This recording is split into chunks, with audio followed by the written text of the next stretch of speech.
नमस्कार, आप देख रहे हैं जी न्यूज। मैं हूं आपके साथ मीमांसा मलिक और 1 बजे के बुलेटिन की शुरुआत करेंगे उत्तर प्रदेश की सियासत से।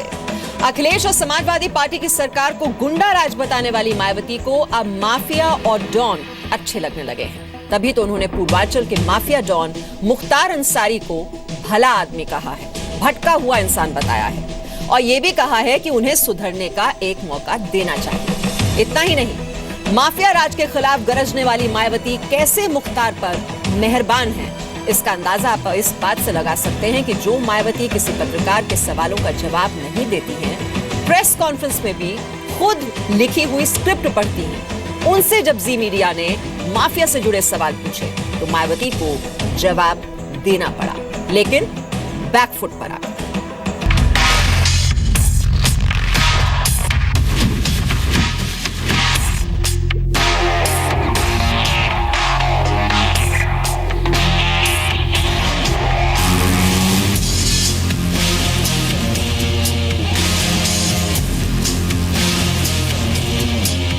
डॉन के सवाल पर मायावती मौन क्यों?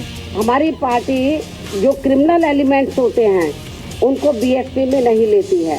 दबंग छवि, माफिया छवि के मुख्तार अंसारी को पार्टी में शामिल करा रहे, मऊ से टिकट दे रही हैं। वो माफिया है, बाहुबलियत किस आधार पे कह सकते हैं? जी न्यूज का सवाल, मुख्तार भले आदमी हैं? क्या बहन जी मुख्तार जी भले इंसान हैं? यानी कि कुछ लोग भले होते हैं। जी न्यूज पूछता है, मुख्तार भटक गए हैं?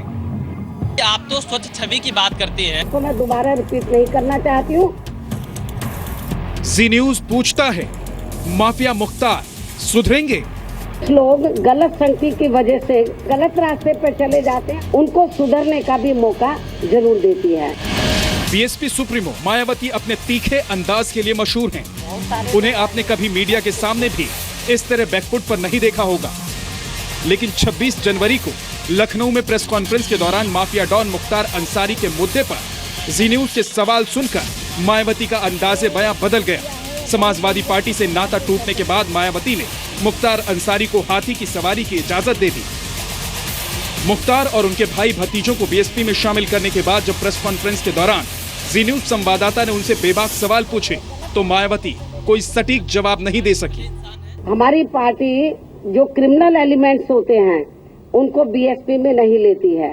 दबंग छवि, माफिया छवि के मुख्तार अंसारी को पार्टी में शामिल करा रहे, मऊ से टिकट दे रही हैं। वो माफिया है, बाहुबलियत किस आधार पे कह सकते हैं? आप तो स्वच्छ छवि की बात करती हैं। यानी कि कुछ लोग भले होते हैं।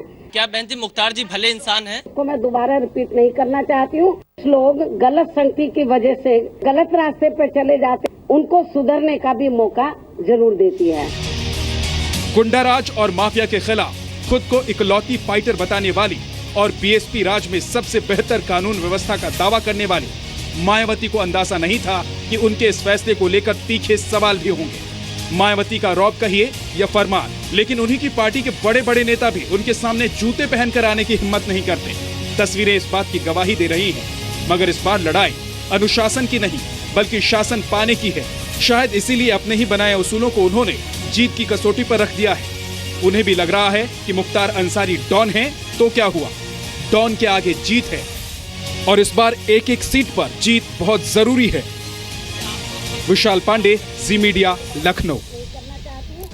तो 6 साल बाद बाहुबली नेता मुख्तार अंसारी की फिर से बीएसपी में एंट्री हुई और ये वही मुख्तार अंसारी हैं जिन्हें खुद मायावती ने 2010 में क्रिमिनल रिकॉर्ड के चलते पार्टी से बाहर कर दिया था। उन्हीं मुख्तार अंसारी को मायावती ने अब जैसे गंगा जल छिड़क कर पवित्र कर दिया। लेकिन इसके पीछे एक सियासी सच्चाई है, वो इस चुनाव में उत्तर प्रदेश में दिखाई देगी। तो क्या है ये सच्चाई, इस रिपोर्ट से समझिए।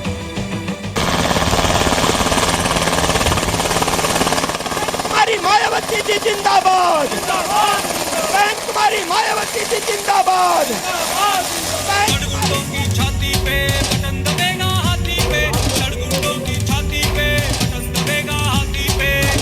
उत्तर प्रदेश की पूर्व मुख्यमंत्री और बहुजन समाज पार्टी की अध्यक्ष मायावती, जो अब तक ये नारा बुलंद कर रही थी कि चढ़ गुंडों की छाती पर बटन दबा हाथी पर, अब उन्हीं की पार्टी में माफिया हाथी पर सवार हो रहे हैं।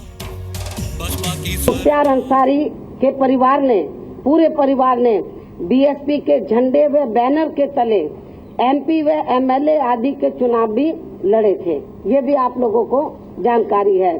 लेकिन कुछ समय के बाद सपा के दबाव में आकर फिर इनको BSP से अलग होना पड़ा और जिसका इन्होंने अब पश्चाताप भी किया है, जिसे ध्यान में रखकर ही आज पुनः इनको BSP में शामिल किया जा रहा है। मायावती और मुख्तार अंसारी का सियासी साथ वैसे नया नहीं है।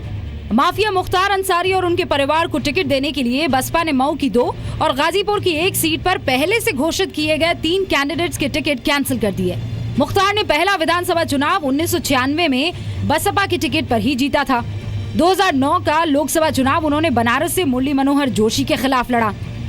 साल 2009 से पहले मायावती को 2 बार छोड़कर मुख्तार अंसारी निर्दलीय चुनाव लड़ चुके थे, लेकिन अभी तक मायावती मुख्तार अंसारी पर लगे आरोपों को फर्जी बता रही थी और मुख्तार अंसारी को गरीबों का मसीहा।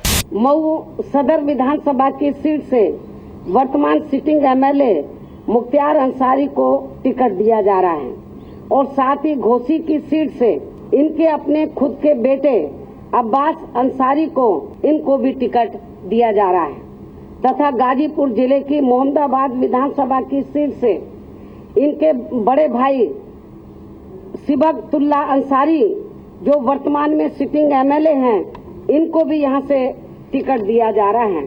2009 में मुख्तार अंसारी बीजेपी के मुरली मनोहर जोशी से लोकसभा चुनाव हार गए थे, जिसके बाद मायावती के लिए मुख्तार अंसारी गरीबों के मसीहा से माफिया बन गए थे और साल 2010 में मुख्तार अंसारी को क्रिमिनल रिकॉर्ड के चलते BSP से बाहर कर दिया गया था। मुख्तार अंसारी पर बीजेपी विधायक समेत 6 लोगों की मर्डर का आरोप है।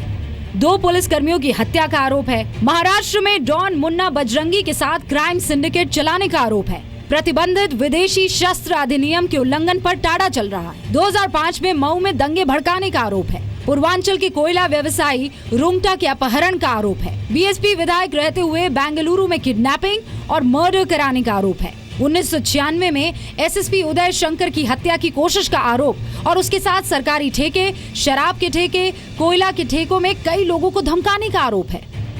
हम उस पार्टी को समर्थन करेंगे जो सांप्रदायिक ताकतों को हराने में सबसे आगे होगी, ये हमारा फैसला है। सभी सेकुलर लोगों से बातचीत चल रही है। अब ये भी समझना जरूरी है कि जिस मुख्तार अंसारी को मायावती ने क्रिमिनल रिकॉर्ड के चलते पार्टी से बाहर निकाल दिया था, क्या वो मुख्तार अब मायावती के लिए पाक साफ हो गए हैं या फिर ये कुछ और ही चुनावी गणित है? ये गणित आपको अब समझाते हैं। मायावती ने इस बार ब्राह्मण दलित के समीकरण से हटकर मुस्लिम दलित की सोशल इंजीनियरिंग को आगे बढ़ाया है। इस बार BSP ने पहली बार 97 मुस्लिम उम्मीदवारों को टिकट दिया है। सिर्फ पश्चिमी उत्तर प्रदेश में ही BSP ने कुल 149 सीटों में से 50 सीटों पर मुसलमानों को टिकट दिया है। मुसलमान मायावती की पसंद क्यों बन रहे हैं, इसके पीछे की कहानी भी हम आपको बताते हैं। दरअसल यूपी की 403 विधानसभा सीटों में 73 सीटों पर 30% मुस्लिम आबादी है। यूपी में 38 जिलों और 27 संसदीय सीटों पर मुसलमान वोटर्स की निर्णायक भूमिका है, लेकिन यूपी विधानसभा में 200 से ज्यादा सीटें ऐसी है जहां मुसलमान वोटर 10% से ज्यादा हैं, जबकि 125 विधानसभा सीटों पर 20% से ज्यादा मुस्लिम आबादी है। तो क्या इन्हीं मुसलमान वोटर्स को लुभाने के लिए मायावती ने मुख्तार अंसारी से यारी की है? गुंडा तत्वों को, माफिया तत्वों को, अपराधी तत्वों को अपनी पार्टी में वो जगह दे रही हैं, तो उनको जनता को भी जवाब देना पड़ेगा कि कानून व्यवस्था को सुधारने के लिए उनकी संकल्प शक्ति कहाँ गई है जब वो खुद गुंडा तत्वों के भरोसे इस चुनाव मैदान में जा रही हैं। जाहिर है गणतंत्र के अंदर ये सियासत का गणतंत्र है, यानी बंदूक का तंत्र, जहां माफिया हिताए, राजनीति को सुहाए। विशाल पांडे के साथ ब्यूरो रिपोर्ट, जी मीडिया, दिल्ली।